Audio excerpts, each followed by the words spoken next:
ngayon ituturo po natin kung paano po ma-access yung admin o yung cPanel po ng Wifi window po natin. Okay? First, connect po kayo sa Wifi machine. Kung nyo po yung Wifi ninyo. Tapos, connect po kayo sa PisoWifi. So, connect. Once connected na, punta po kayo sa URL. Type nyo po dun sa URL 10.0.0.1/admin, tapos enter nyo po. Okay, nakapasok na po tayo dito sa admin o cPanel po ng Wifi window po natin. Type po dito doon. Sa username is admin, tapos yung password niya is isi-send ko naman to yung password at saka yung logins, credential logins during po sa purchase niyo, saka yung nag-COD o nag-CCUP, cash on delivery or cash on pick up in any LBC branch. Sisend ko via messenger or via text. Okay, tapos punta tayo sa account po natin.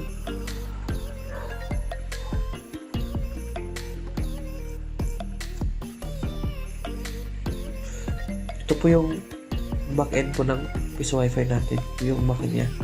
Ito po yung makita yung mga feature niya. So, first natin pag-usapan is ito yung Wifi User. So, dito natin makita yung mga Wi-Fi, gumagamit ng Wi-Fi. Okay. Sample.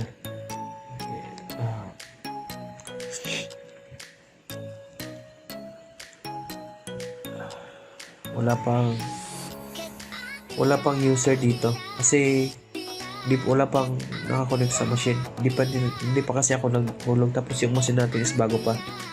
So far wala pa sa connected. So try natin connect.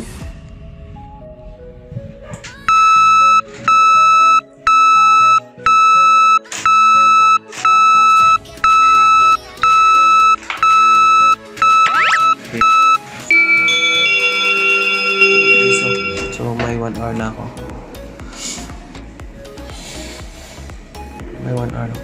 Okay.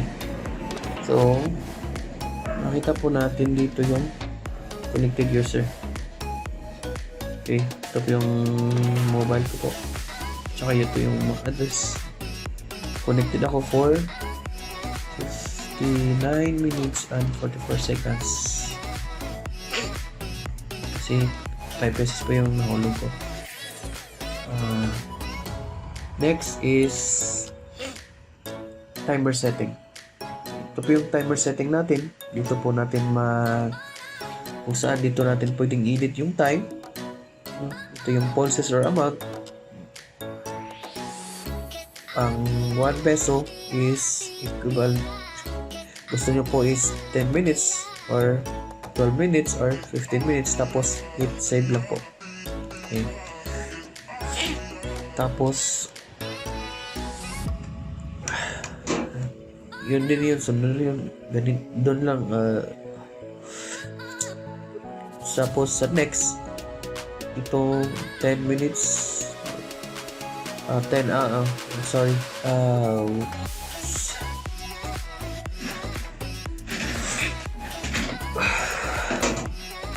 next, ito po yung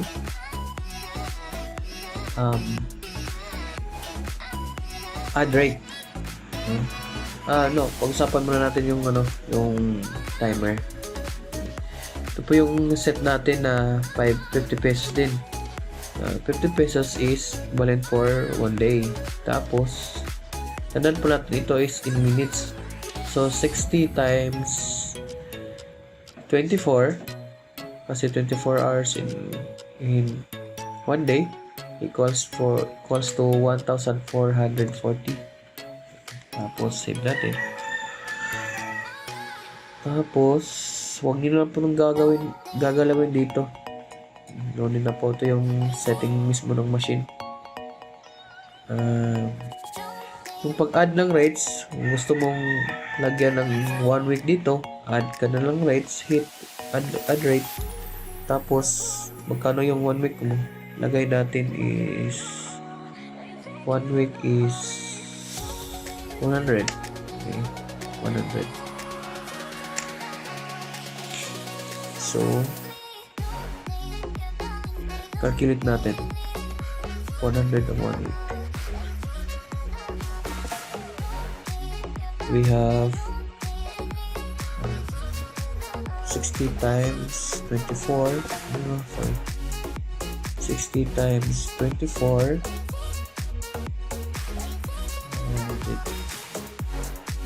Was times 7 days. 7 days. 10,080.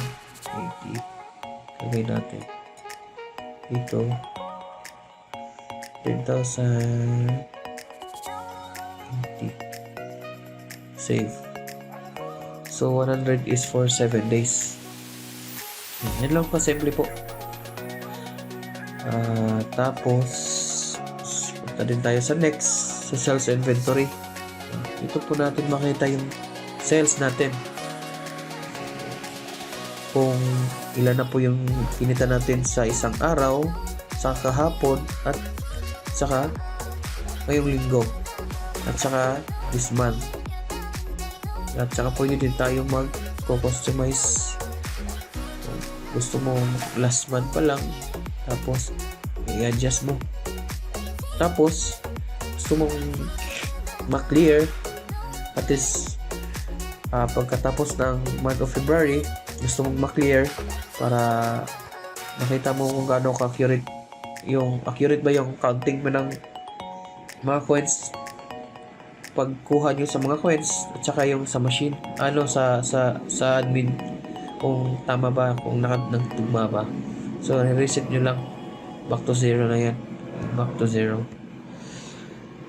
So next feature, punta tayo dito sa voucher.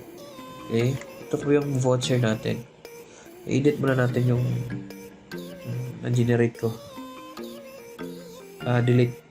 Okay, delete voucher. Okay, first, sa voucher, like for example, gagawa kayo ng voucher kasi worth of 500 for 1 month. Alangan naman ng hulog siya ng baligano. Magkano? 500 pieces na piso. So, masyadong matagal. So, instead, maghulog siya, i-generate ko na lang ng voucher. Pwede mo naman itong isulat, ibigay sa kanya, or isabihin mo lang sa kanya, pakita mo yung voucher mo. Okay. So, paano mag-generate ng voucher? First, punta kayo sa hit nyo po yung generate voucher. Tapos, kung ilang voucher ang gusto nyo mag-generate. So, like for example, generate natin isa lang or dalawa. Ang price for voucher is, yung rate mo for 1 month is 500. Tapos ito yung voucher code prefix. Ito yung gusto mong code or para for sorting purposes to. So gusto mo itong 1 month, lagyan mo na lang ng 1 month. Okay. So ilan bang araw sa isang buwan is 30 days.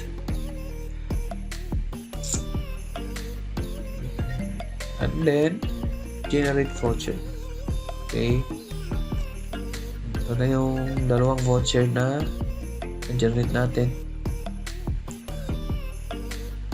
Okay. All batches. Ito yung prefix natin, 1 month, tsaka yung unique code niya. Yung 6-digit unique code, tsaka yung time 30 days, yung price is 500. Batch code, pangatlong beses ko na tong nag-create. So, batch 3 po siya. Tapos, unused.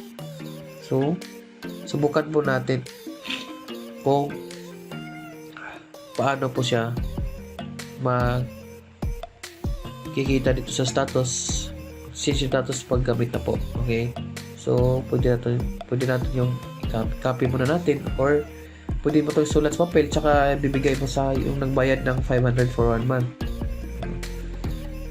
Subukan muna natin itong gamitin itong code. Copy tayo sa natin portal. Naghulog ako, since naghulog ako kanina ng 5 peso, may time na ako. Dito po natin nilalagay. Tandaan, 55 minutes lang po yung time ko ngayon. Dito po natin lagay dito sa baba yung voucher code. Do you have a voucher or token? So dito po natin lagay yung code. Paste. Use voucher. Okay, may 30 days na po tayo. Yan lang po kasimple. Yan lang po. Okay, so tingnan natin kung i-refresh muna natin yung status ng code. Okay, ito yung ginamit ko kanina, yung nasa una. Okay, activated, kailan ginamit, tsaka anong oras. So complete details po yan. Yung isa, hindi pa nagamit. So next feature, punta naman natin sa next feature. Ito po yung portal. Ito po sa portal, ito yung po kung gusto nyo ma-customize yung portal natin. So itong portal natin, kasali na po ito sa binabayaran natin. Itong customization sa portal.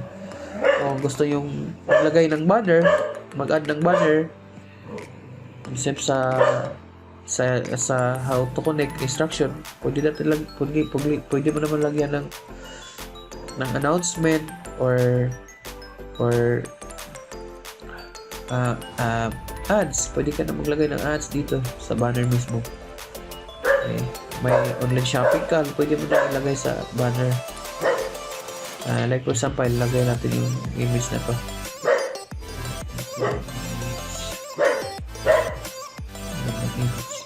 Okay, ito yung rates. Bukod sa lagay ko yung rates, ito yung banner.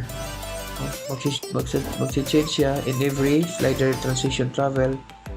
Interval is pwede natin lagay 2 seconds or 3 seconds or 5. Magsiset siya kung kailan siya yung interval niya sa pag-switch ng banner. Pwede na, gusto po pang mag-add ng banner, pwede po naman add ng ibang image. Gaya mo na yung ibang image. Gaya natin yung ito. So,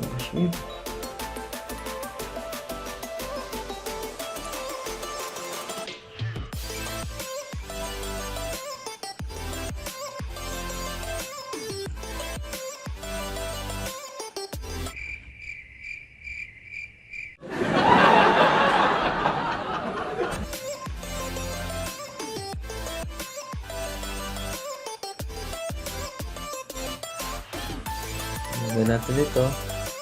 Mara-add siya. Bago nilagay natin. Okay.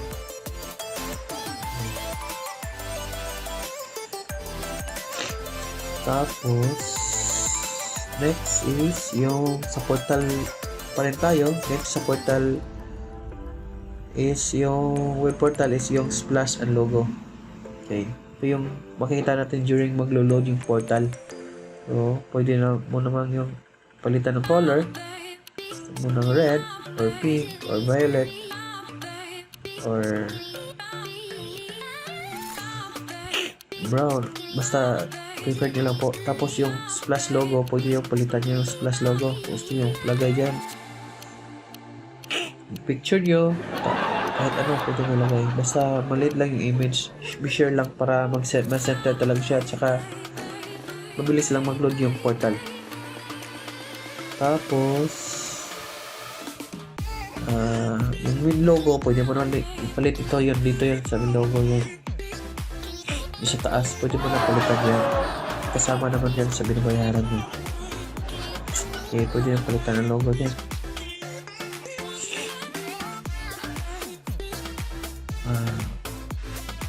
Yan lang po.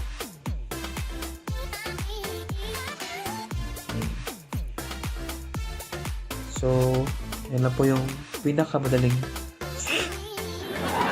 instruction or pinakamadaling sundan yung mga instruction natin. Pinakamadaling iset. Simple lang po yung UI natin.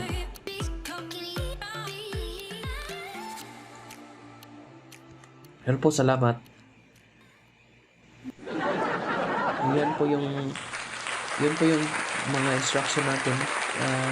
Madali lang po natin yung sundan. Tapos, salamat din po sa pagtangkilik sa Wifi Vendo Machine natin. At yun lang po. Magandang araw.